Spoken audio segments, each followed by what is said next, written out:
like your work has been so important. So many artists and critics, because you're a writer, you're an author, you're a historian, a scholar, but also over the years you've become more and more of an institution builder, someone who directs the MUAC in Mexico City, but also who has curated these international events, right? And they come on the heels of these massive historical shows you did in Mexico, like La Era de la Discrepancia, right? That I think was paradigmatic. So I was hoping, in terms of what you contribute to this overall series, where for several months we focus on biennials and the pandemic, I was hoping you could share your experiences on Shanghai, of course, the recent Shanghai Biennale, but also because that was still massive, perhaps kind of fitting the model of what we expect from biennials. But you also did a really interesting Manifesta 9, where you kind of were highly focused, you know, and in an unexpected way. So if you have anything to share about that, I think people would love to hear it. And third, if you still have time for it, I would love for people to hear from you about working with Teresa Margolles and that fantastic representation you did for Mexico in the pavilion in Venice, right? Because it was, I think for many people, that's the best thing that has ever happened in the Mexican pavilion. I also know it was a very complicated piece, you know, and thing to do, right? So those three topics to me are the obvious ones, but, and then we could move into the pandemic field of how we rethink biennials. But please feel free. I'll move to the background and let you talk. But if you have questions for me, please ask. First of all, there's um, uh, the question of how much do I consider biennials central to what kind of cultural structure we have, and probably to start saying that I'm not part of the crowd that starts always considering biennials as a necessary evil. I actually believe that biennials are one of the most important dynamic forces of contemporary practice, but also beyond that, which is just a matter of fact. I believe that without the biennial system, and even without the spectacle of biennials, our world would continue to be basically centered around the NATO countries and their narrative. So that I am totally convinced that the turn of biennials after 1984 with this Havana Biennial produced a decentering of the narratives and the experiences of contemporary art that cannot be undone, and that is essential to the fact that there is a presence, participation, and representation of artists and thinkers from complex locality structure and a complete different networking, and also a complete challenge to how you narrate.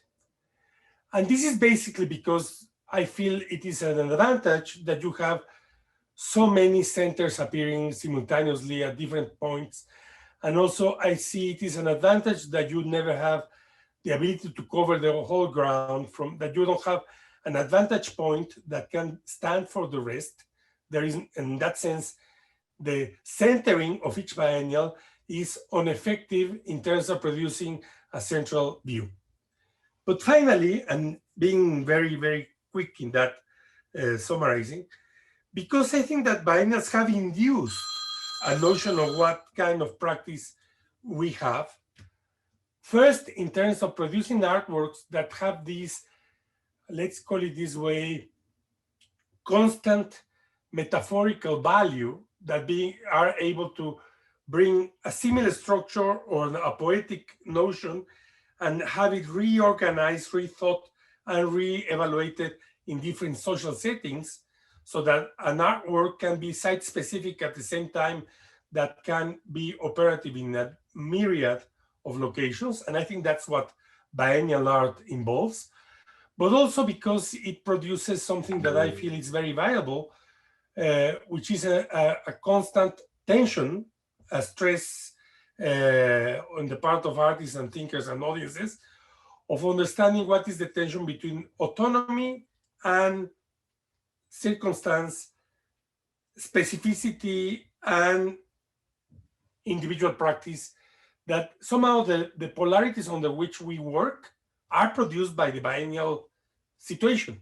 In a similar way that a lot of the polarities that made for art in the 19th and 20th century were produced by the museum space. So to summarize it, I'm convinced, committed, and totally sold out for the importance of doing biennials. And that probably is something that I want to start saying, because I believe that the energy I felt in producing them has to do with that commitment.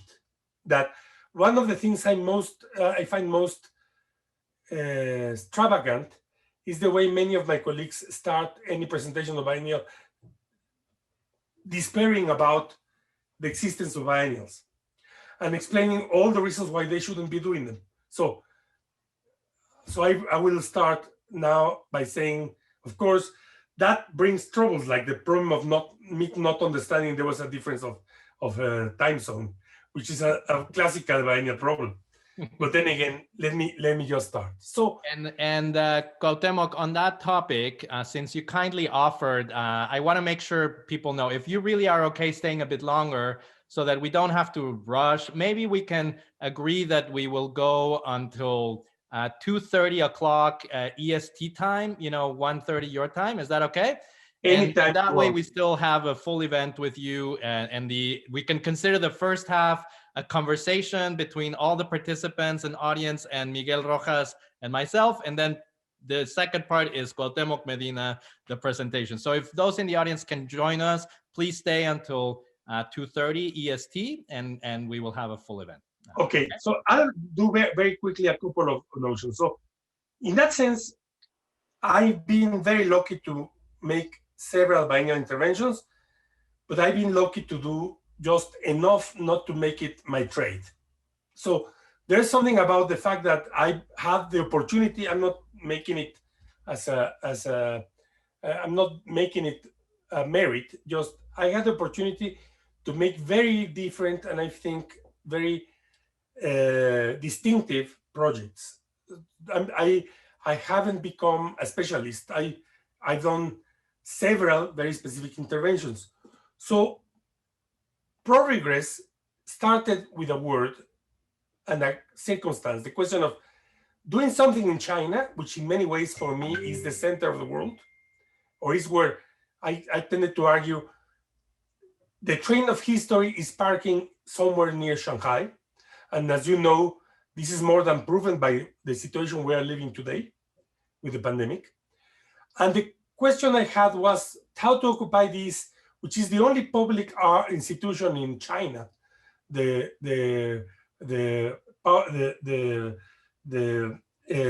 museum in Shanghai, the former power structure, former power station of Shanghai, with an argument that would convey a critical understanding of the present.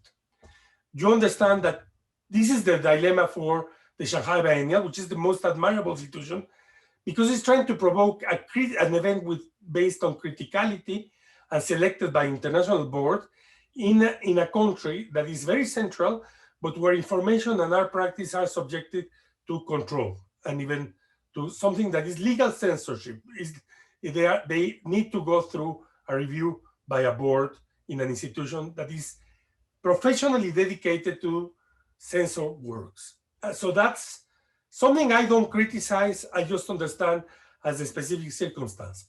So what I did was to start with a poem by E. Cummings, who by the way was an anti-communist, which is very hard to understand. It's more like a drunken walk that had called my attention beforehand because of the second line, because it's very hard for somebody like that is not an English speaking,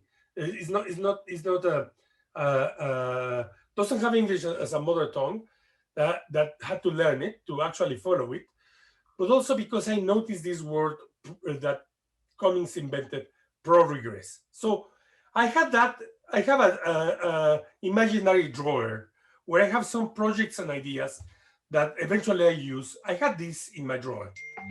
So I thought it was a very interesting idea because it summarized the present in many ways, a present that is based on a deep ambivalence and ambiguity of values and historical direction. So what I did was to organize an exhibition that was trying to cover 4 topics that had to do it in a very careful way. One is the ambivalence between time of war and time of peace. Secondly, the ambivalence in our understanding of nature and culture, that even to the legal point of uncertainty on who has an ability to be represented in courts. Thirdly, an ambivalence between the notion of freedom and the notion of control, and the inability of actually dividing the liberal from the dictatorial side of our current structures of governments. And finally, an ambivalence to the notion of culture and art that, in my view, involve how we are producing always with a certain view of barbarism. So all that had to be somehow brought down to this problem that things were or not allowed.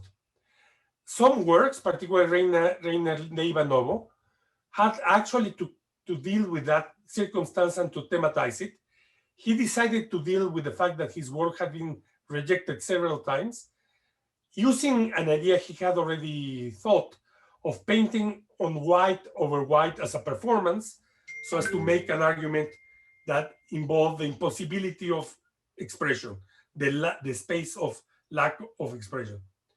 But in all in all, with the collaboration of 3 collaborators, that, by the way, were people that had not worked before, that I was first time creating a team with them, and that's something I've done consistently, to have a new team every time I work. We selected a number of, let's say, routes with artists, for instance, that had addressed the question of war and the memory of war in the present. These are paintings by Yishai Husitman from the blue, the Prussian Blue series, even to the point of finally managing to have forensic architecture shown in China in relation to a work about the missing students in Mexico that surprisingly did not have problem to be shown. It's an interesting issue that I need to first of all say that Power Station of Art, the organizing institution, is admirable because they actually work towards getting your ideas done and actually circumventing with a lot of ability the surveillance, but we can discuss that if you want. Then we had another section that was dealing with this ambivalence of nature and humanity. For instance, Amelia Pica's looking back into the experiments to communicate with apes, and then we had another section that was devoted to questions of the status of culture. I made a very, very short presentation. I think that Yuan, a Chinese artist that is actually creating a number of fantasies of technical religions, mixing ideas coming from genetic manipulation and Eastern faiths, so as to make worlds that are discussing the condition of the self in the present, is a good example of what I mean by introduction of barbarism in the field of culture. Anyway, I just make the point because I always like it that half of this installation are historical models used for the filming of Ultraman in the 1970s that the company that produced them keeps in Japan, which they have a certain, I would say, cultural heritage value. Then this Pablo Vargas Lugo's Eclipse, that was an action that was filmed that uses a technique that is typical in the East as a state form, which is making mosaics with people so as to illustrate the eclipses in Shanghai in the next 1,000 years. Anyway, we can come back to that. Then I need to say that this piece that is rather famous, which is When Faith Moves Mountains by Francis Alÿs in 2002, was one of my first biennial interventions. We were invited to contribute a project into a very, very, let's say, very poor project with almost no money. And Francis came at that time with this major idea of moving a dune with a number of people. And under the slogan of maximum effort, minimal result, in terms of a reversal of the notions of economic efficiency. As you know, there, my role was to actually collect the volunteers to make this in the universities. And I think that this project is interesting from a biennial point of view because it speaks about this enormous productivity of the biennial situation, even when you have a particular precariousness of economic and organizing means. So this was a project that, as many things that have been part of our history of contemporary art, came from the fact that the biennial produced at least the business card to try to connect networks and people and to actually make something that went beyond the normal and the standard operation of artistic practice, particularly in that moment when specific projects were still something that was to be defined. And it was also a project that is interesting from the point of view of something that is very typical of biennial situations, which is where the notion of curating becomes blurred in the process of producing and thinking on spot, where the process of curating is in fact put to test in relation to its ability to be rethought in practice and actually to break from the modality of operating from the institution, so as to produce a certain temporary institution. In a third case I want to just bring quickly is the question of reframing or rethinking projects with a conceptual basis. There was a project in Mexico City called 5 Continents and 1 City, organized that lasted 3 editions, the only biennial project that has been tried in Mexico City, where I was invited to make for the Mexican section. But I was in trouble because the basis of the project had a certain nationalistic bias. There were 5 curators invited to curate, each of them 3 artists from a continent, and 1 curator that had to curate 1 country with 15 artists, as if it were a football game. I convinced the organizer, artist Marta Palau, to allow me to twist the event so as to invite Daniel J. Martinez to create a fake continent called Mexamerica with several artists with Mexican or Chicano ascendants in the States. But I also forced her, because this was a project that was based on the notion of painting, of starting the project with finding a lowrider, in this case, this La Carcacha by the Requena couple from Dallas, selected by Daniel Martinez, on the basis of showing a painted object that in its historical and cultural inscription defied both the notions of what art was and what painting was. So what I find interesting of this case, as you will see in others, is that biennials are the opportunity of twisting the structural representation inscribed in the logic of the event. And I need to tell you that I'm very proud. La Carcacha was basically gilded in 18 karat gold. It was a very impressive object that suggested the possibilities of subaltern Mexican practice once it arrived to a place of where there were resources. And this project brought me the review I most cherish in my life, which was a review in a special issue of Lowrider magazine that was called the Art and Culture Issue. Along that, I made a selection of artists like Rubén Ortiz Torres that showed to me the idea of how the notions of post-pictoric and post-national coincided. This is Gabriel Curi's, one of Gabriel Curi's interventions, Miguel Ventura, but I'm not going to go deep into that. I'm just going to point out that there the question was to twist a project so as to make the project structure the question that is conceptually redefined. Then, again, I was invited to do a small biennial in Murcia that was like middle-sized biennial, expected to be a collection of exhibitions happening simultaneously. And I brought one of the projects I have in the drawer, which was came from the dissatisfaction I had in the way biennial projects are promoted on the basis of dialogue, but in reality, nobody speaks with anybody but after the event. So what I thought was to create a situation where an artist of a project that instead of being simultaneous would be linear in time and last a whole year, from January to December 2010, where I started with an invitation of Jimmy Durham to intervene a former church to make an installation.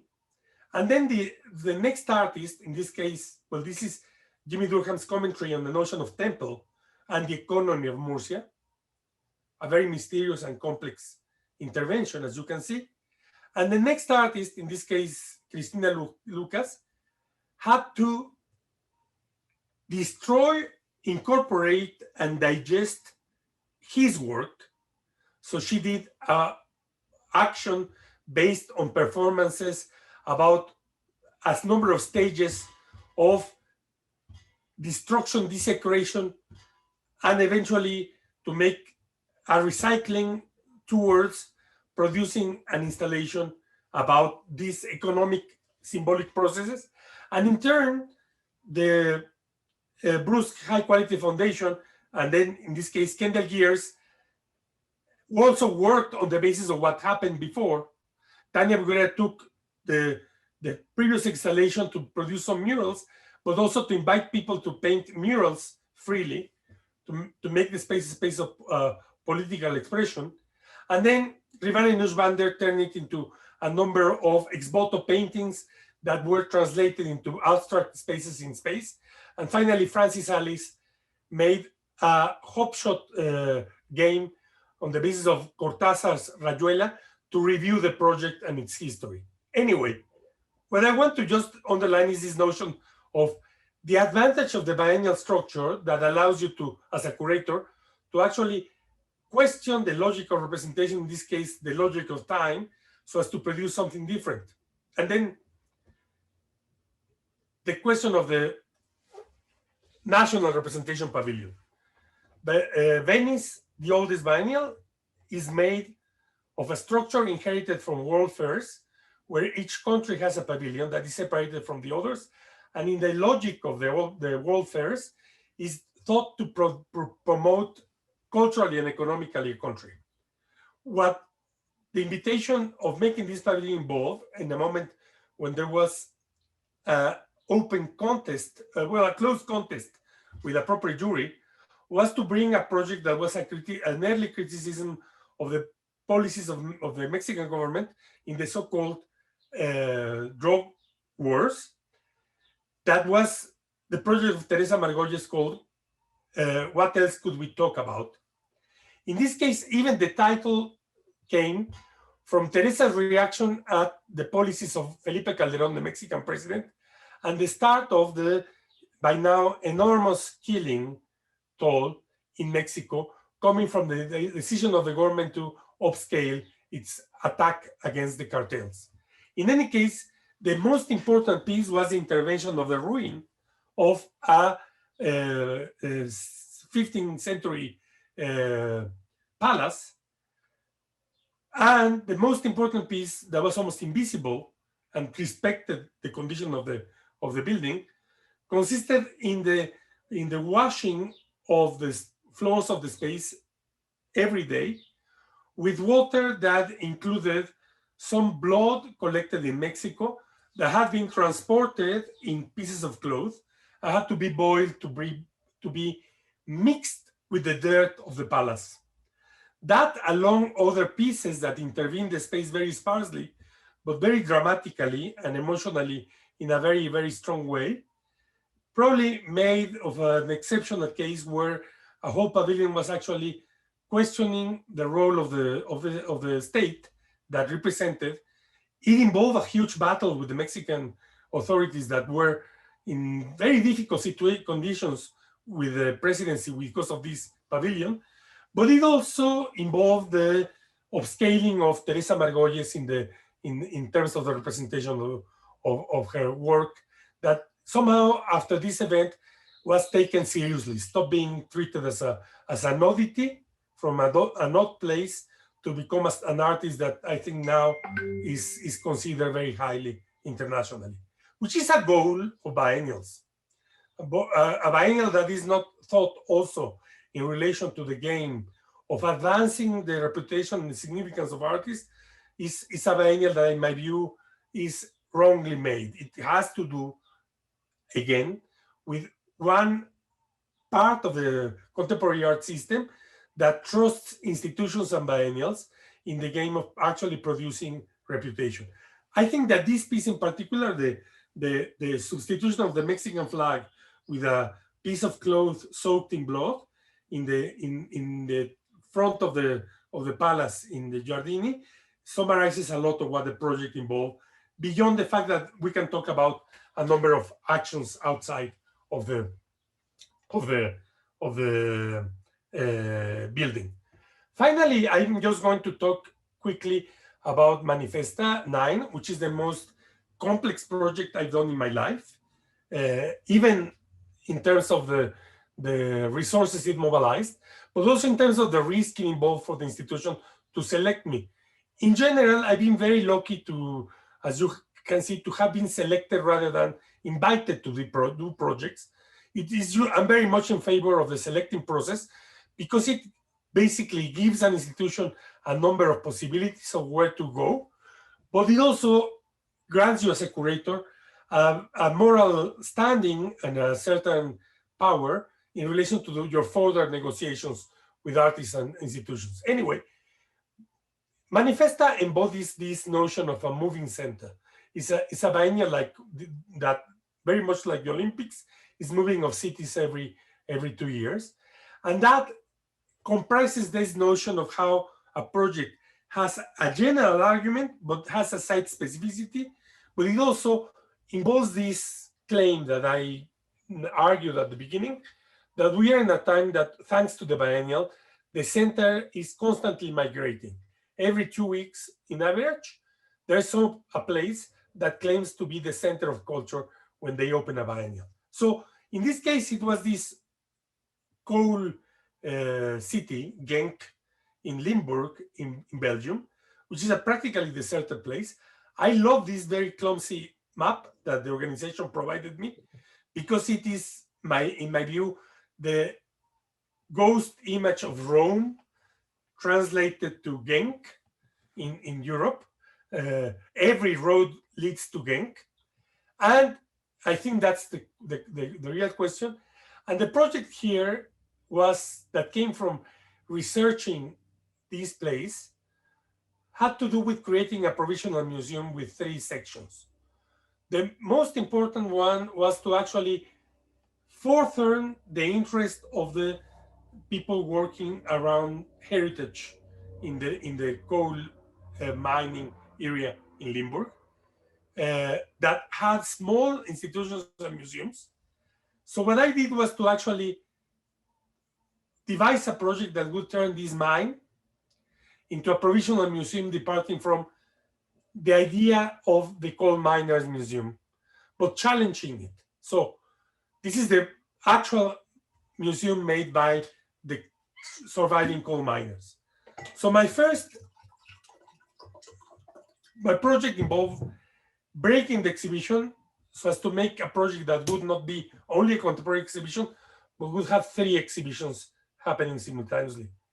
First, a project called 17 Tones the name is playing in between the most famous coal miner song, 16 Tones, that Mel Travis recorded in 1946, and Duchamp's title of 17 Miles of his first Papers of Surrealism exhibition in 1942, so as to rethink heritage, so as to invite for an exhibition of a kind of coal mine heritage people don't have in their minds.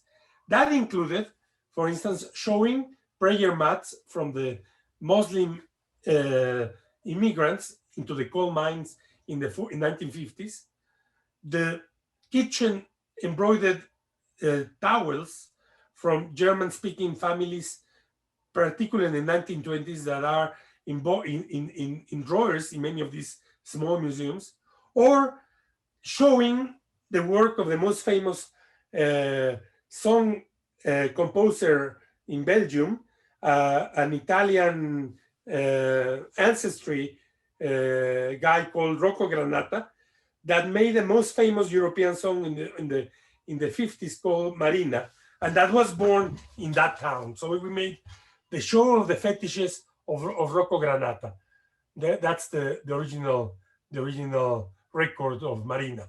Anyway, I'm going to jump quickly just to show you the kind of the diversity of elements that we used in that case. Even getting the report of the most important clash between miners and soldiers in the vicinity of Genk in the 1960s that caused 2 deaths, which people read avidly because it was the first time it was published or allowed people to be seen. Or this marvelous object, which is a stitched photograph of a couple of Greek immigrants that broke the photograph in 2 when the man went to Genk and brought the photograph back when the family reunited in place. This is one of the objects that, in my view, summarizes the adventure and the drama of immigration most beautifully in the world. Anyway, going to jump quickly. Second section was the most difficult in terms of organization and cost to make a historical temporary museum. I work here with Don Ades about the way art history in modernity could be thought on the basis of the impact of the most important source of energy, which was coal for the Industrial Revolution. And it was making a proper box in the mine to borrow artworks from museums. That was the most challenging and risky bet Manifesta made, which started with Duchamp's sealing of coal sacks from the International Exhibition of Surrealism in 1938, that we, for the first time, reconstructed legally. It's been reconstructed without permission several times.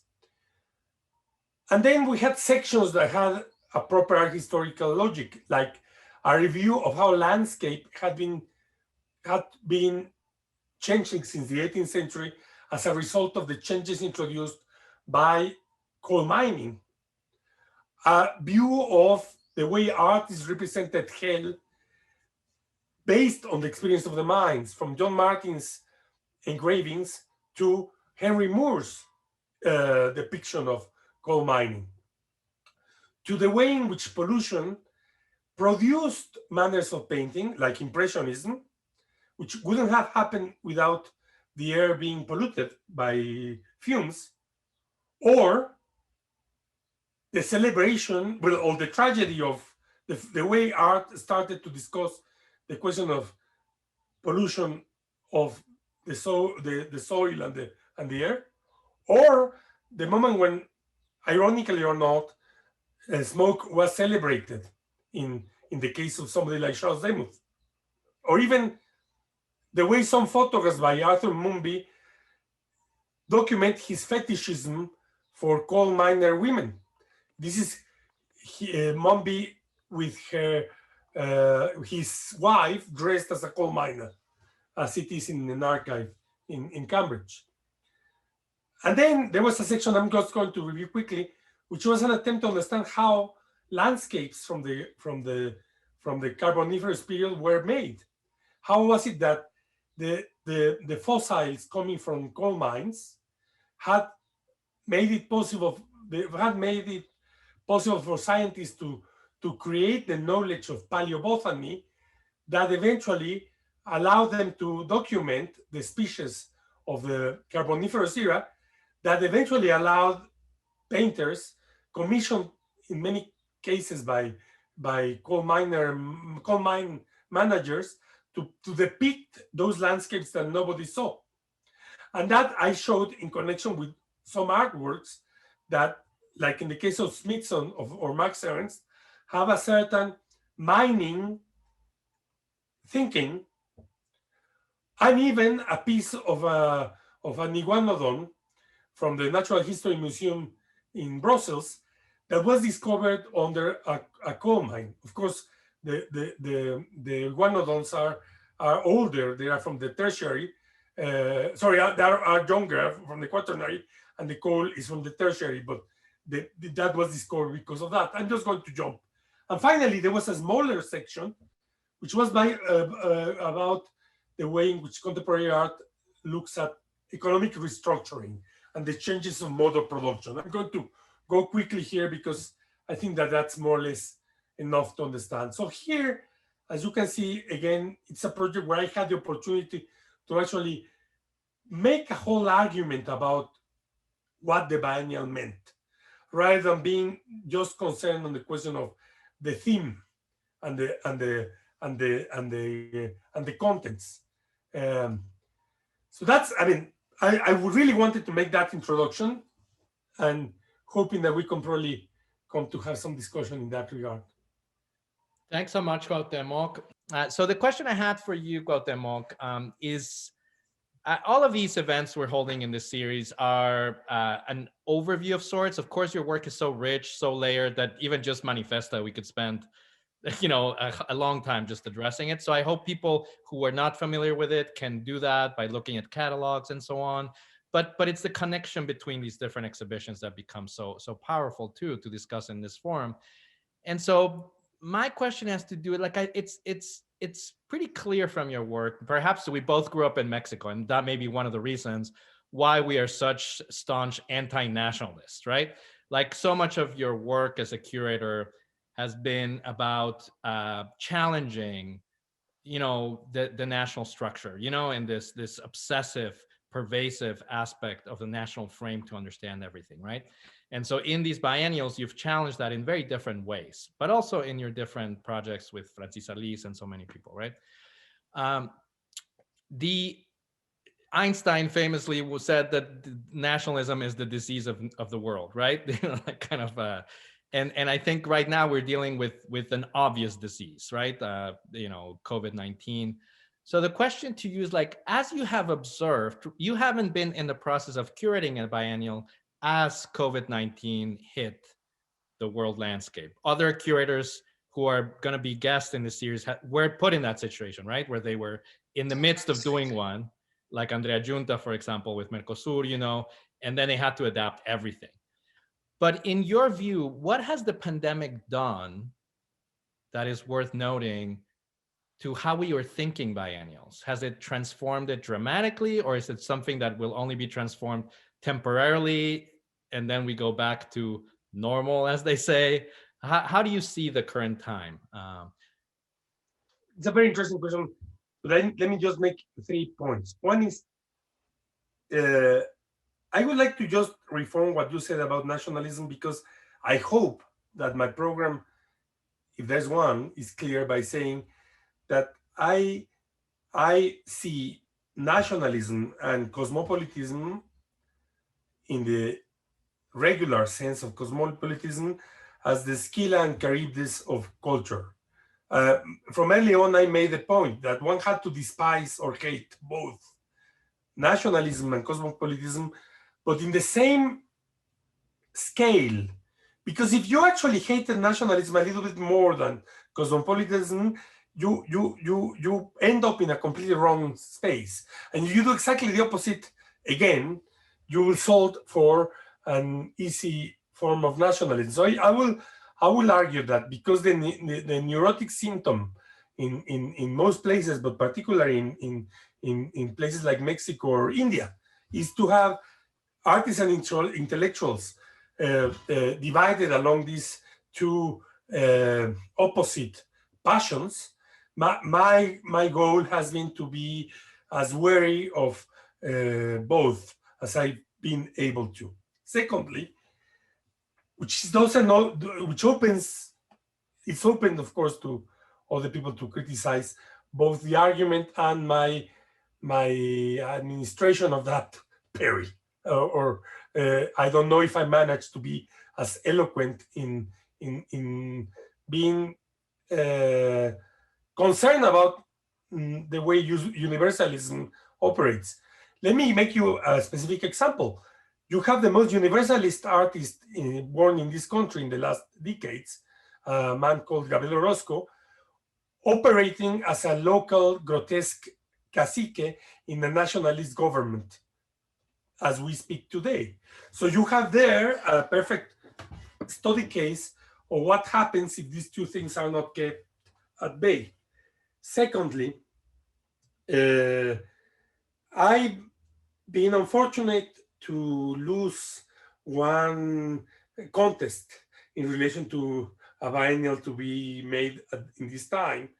And although I don't want to spoil it, I want to say that I was hoping to concentrate on one issue, which is the right to breathe. My understanding of what we are living today is not only the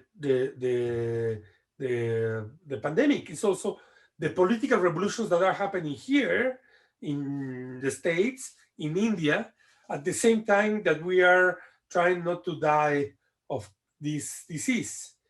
At the same time, you have a situation that has proven, as we are doing, that our abilities have extended through means of communication technology, and we are creating a different social system and a different mode of production through the crisis, but that we also were prepared to this. I keep on insisting on reminding people that the internet was invented for the nuclear winter, so that we are finally achieving the dream of the internet founders. Please take notice. I'm literally in the basement, so I know what you're talking about. Hail the innovators. They imagine a situation like ours. They implemented it because of military reasons, and they were right. At the same time, I want to make the argument that the importance of the Black Lives Matter movement and the George Floyd protests and the question of breathing that comes from that is something that has obsessed me and my colleagues in the last year. So that would be some part of the constellation that I would project, that the question of how dying today is about the impossibility of breathing has several connotations in terms of health, in terms of ecology, and in terms of political equality. So my suggestion is that we will have to wait to know where we will stand, because but there I'm just responding to something that is my third point, is that I was trained as a historian, and that means that I was inoculated with a deep distrust to any prophecy when I was very young, and I practice that daily.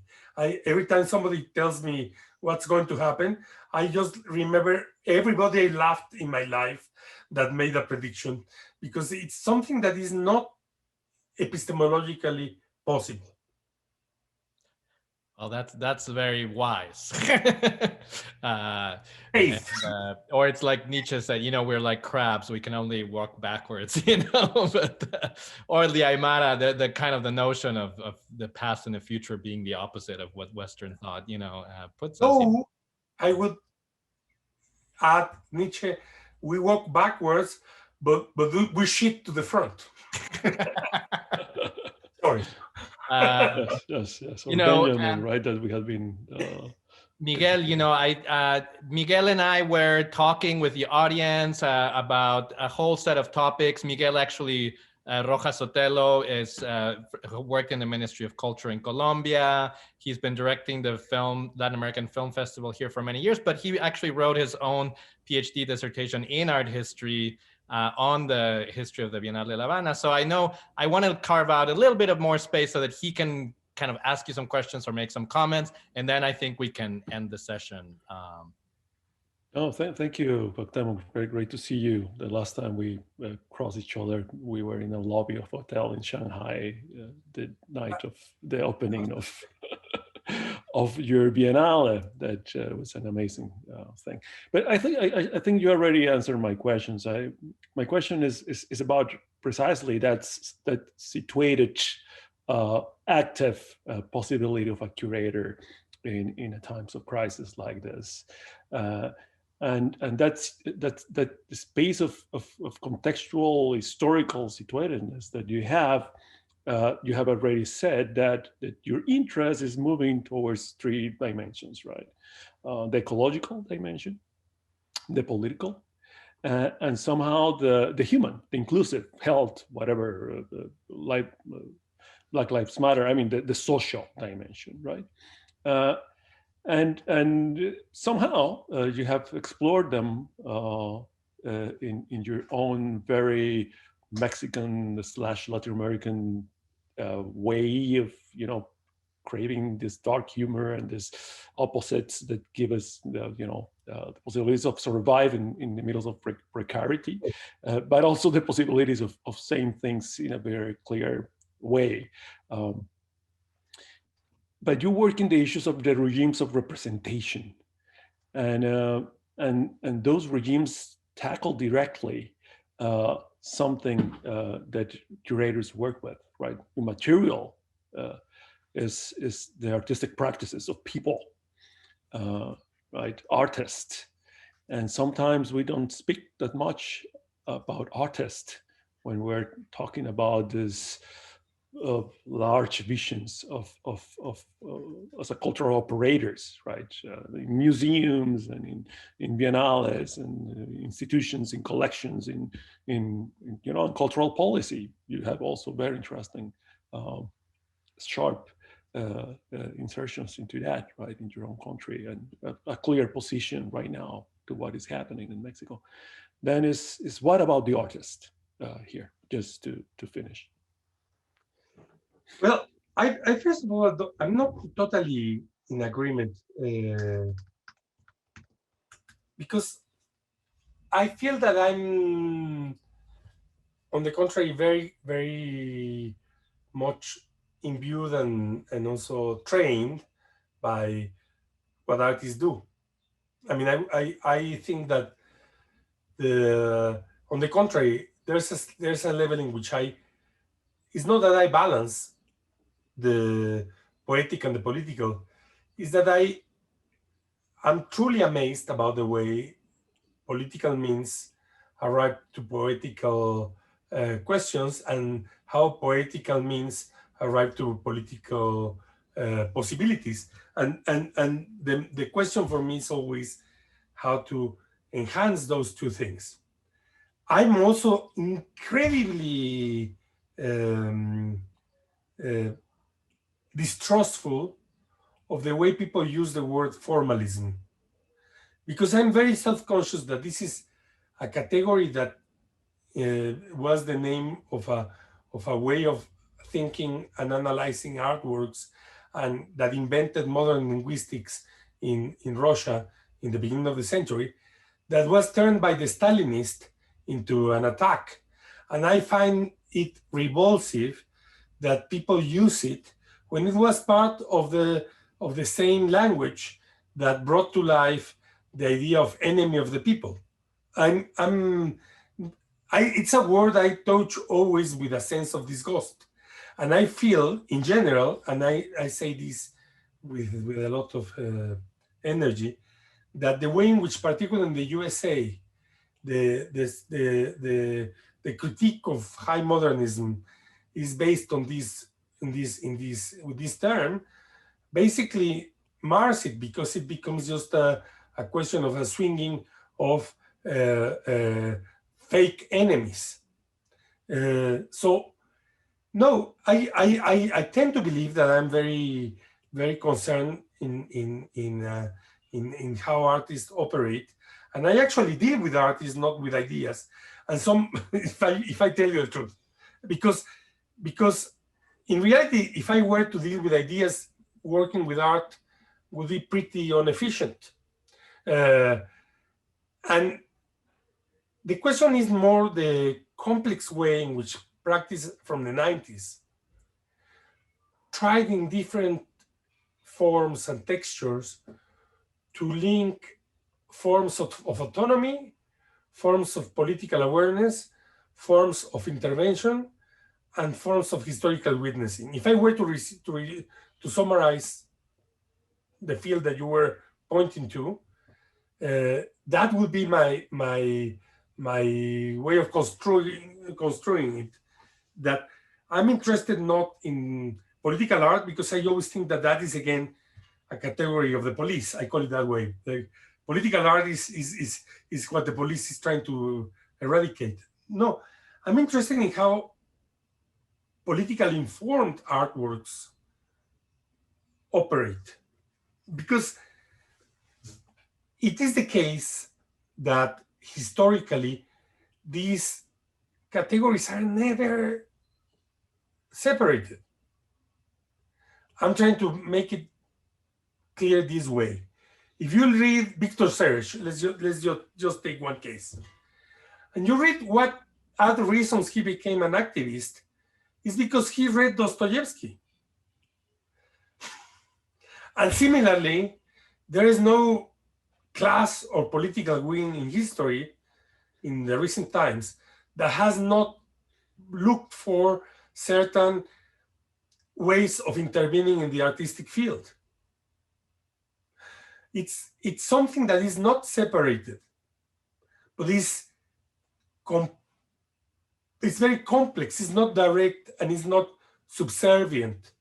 And so every time a criticism is made with the notion of how this artist represents this class, or on the contrary, that takes an artwork and claims that it means nothing, or every time somebody actually despises us at something because it's obscure, in that moment my red lights start to just blink, and I feel that I'm in troubles because something really important has been lost. I don't know if I managed to make myself clear. Now, indeed, biennials need to negotiate with these questions all the time. One is which artists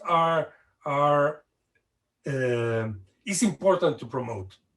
It's a critical decision that used to be made through art criticism, and then you make through curating. What is relevant culture? What is surprising culture? What is extraordinary culture? And I think that is something we do with a added power, the power of display. And there are questions that are about the intrigue of, I don't know if this is good or bad. And I think that one important part of curating is to stage the gray zone, I call it, things that are not clear. And finally, there's the other question, which is that sometimes artworks are incredibly clever, that they know more. I mean, they usually know more than the people that are making them. That's why sometimes the critical elaboration argues things that are not available to the artist, that are not in his or her thinking. Sometimes the artworks are able to communicate better than people. And somehow the artworks are, as Jill explained, agents we deal with. So I had this strange relationship where I actually think that artworks are important parts of a social structure. I need to say that despite I tend to have great times with artists, and one privilege of being curator is to have time with artists, I tend to have a more significant relationship and also a highest regard for artworks than for artists. Sorry, that sounds horrible, but it's something that I guess that you suspected and you knew that I don't need to have the artist sometimes convincing me. It's the artworks that are convincing me, and that might be slightly conservative. That links me to what precisely art was in the 18th, 19th, and 20th century. No, I agree completely with you. The issue of cultural operators, curators of cultural operators are a very important one. I just wanted to bring the issue of the artists. Why? Because we have some during this COVID year, all sorts of push, right, tensions in many of these events, and many of them are saying, okay, but where is the artist? Right? Let's artists take over the Biennale. And we had these kinds of conversations in the past, a couple of 3-4 years in La Habana. The artist said, no more bureaucrats in the arts. This is an artist space. Let's do it. And of course it failed, right? And actually, because it's a failed project anyway, so somehow. And during this COVID year, because of what is happening in Mexico, you have taken a very interesting position, and I think a very healthy position of being open. I mean, you work for an institution, a public institution, open against this cultural project that will be somehow a project for the art of the people. Let's say what is happening in El Parque, Raquel, and you already brought it, the name of the artist behind it.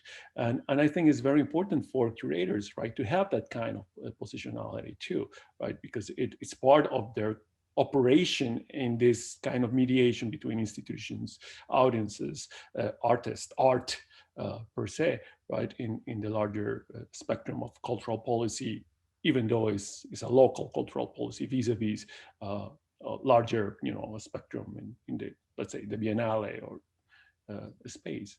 And I wanted you to talk about a little bit that, right, the public voice, because it's not only your public voice as a curator in your biennales, through your statements, through the organization of these major events, but also through your work as a public agent. And I think, Miguel, as we kind of wrap up the conversation, I'm glad you brought it up, because of course, having known your work for all these years, Cuauhtémoc, I've always really appreciated your refreshing clarity on all these topics, right? Like even with the statement of preferring art over the artwork over the artist, but also I don't think you could be represented as someone who doesn't show his cards, so you when you address these power issues, right, whether the artist should or should not be involved in the process of curating, etc., you've been always very clear about it. So I think, but what I'm also really glad that came up with this question that you asked, Miguel, is the importance of understanding that we play different functions, and that when you spoke of these biennials, you mentioned, Cuauhtémoc, that you feel lucky that it's not your trade. You get to curate when you want to these biennials, but it's not the only thing you do, right? And so the role you play as a public intellectual in relation to that bizarre conflation of Gabriel Orozco and AMLO, is as someone in a particular context, right, in Mexico and in the international critical world. And what you do as a biennial curator is, I think, quite different. So I think it's important to see that range. And in the series, I also try to invite people who have such a rich range of practices, right? Sure. Now, there's an issue that I need to be very open about, and it's that my economic basis is that of being a full-time researcher in a university institute in the old style form, where I have a permanent position that is not open to questioning, and that involves a rational amount of teaching, but not overwhelming. and my salary in the USA would be meaningless, but in Mexico is not uncomfortable. Now, this means, to describe my situation, is that I'm lucky to hold a position that was created so as to have to be subsidized as a public critic. That's my interpretation of what a university researcher means, that I'm allocated a salary that ensures, in social terms, that criticism exists as a public service. So I understand that a lot of my colleagues are freelancers and their positions are not organized towards that. And their positions are frequently in need of keeping the expectations of the patrons, political patrons or economic patrons. So I'm basically saying that free speech is an economically defined condition very frequently, beyond being geographically and politically defined. So there's something odd, because I know that my position is very privileged, because it's not normal, neither desirable, that curators are necessarily, all of them, permanent staff in universities.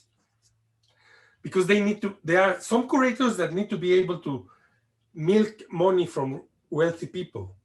There are curators who are better at being socialites, and I admire them because I'm not. There are curators that are excellent administrators. I'm a loser in terms of administering. Yeah. So there are curators that are great into jumping from one event into the other, and I truly admire and envy that quality. It's like is in the zoo I belong to. My condition is rather specialized and is in a specific mode. I cannot be jumping from branch to branch, and I look at the monkeys and I actually envy what they do. It's very. I need to basically say this because I think that we are in relation to I keep on insisting that curating is not a modern profession in that sense that you have a certain monopoly of economic structures related to certain knowledge, structured in terms of a license. Now, having said so, indeed, because the people that are in a situation like mine, we are somehow bound to speak for the rest. That's the problem, that you need to know that you're never speaking for yourself. In a very, very direct way, frequently I speak, not only symbolically, but sometimes in an organized way, for people that wouldn't be able to speak. And I don't criticize them. I actually get to hear what they say, and I regulate what I'm saying with them. The fact is that you have in this situation a moment where the Mexican government and the Mexican elites are not dealing with the question of how to create a cultural economy, have not introduced in the least how to make people's producing art and culture viable without being rich from the beginning. My claim about what this government is doing is that it's ensuring that culture and art are going to be a high-class privilege. And besides, you have people of my generation that acquired a certain rank or visibility that are collaborating with the extension of precarity in an incredibly huge form. So coming back to the question that Miguel was making, sure, one effect that we cannot discount in the next years for every artistic practice is that we are getting into the biggest economic crisis since 1810. And it's a worldwide phenomenon, right? Well, and you know, and just since I know there's still about 100 people with us in the audience, and I want to make sure that I think probably a good number of them may not be familiar with, even if they are with Gabriel Orozco, they may not be familiar with the Mexican context. So as a quick effort in translation, even if it's flawed, I will just suggest that what you can imagine is, imagine Bernie Sanders had won the primary and become the US president, and he decides he's going to abandon the White House. He's not going to live there. And instead he will turn it into a cultural institution. And he invites Jeff Koons to be the artist to, you know, build. And I know there's many flaws in the analogy, but there's something like that happened in Mexico in the last. But you need to forget that, and he's decided to close all cultural budget in the nation. Museums, everything. And decrease it to the point of cutting 75% of the budget they can use. And he's allocated all the budget, combined budget of archaeology and arts into that project of the White House. Yeah, that's the analogy. It's a very confusing situation, especially for those of us who voted for this man and did not see this coming, like I know you did too, Cuauhtémoc. But I think we do have to wrap it up. Thanks so much, Cuauhtémoc. No, thank you.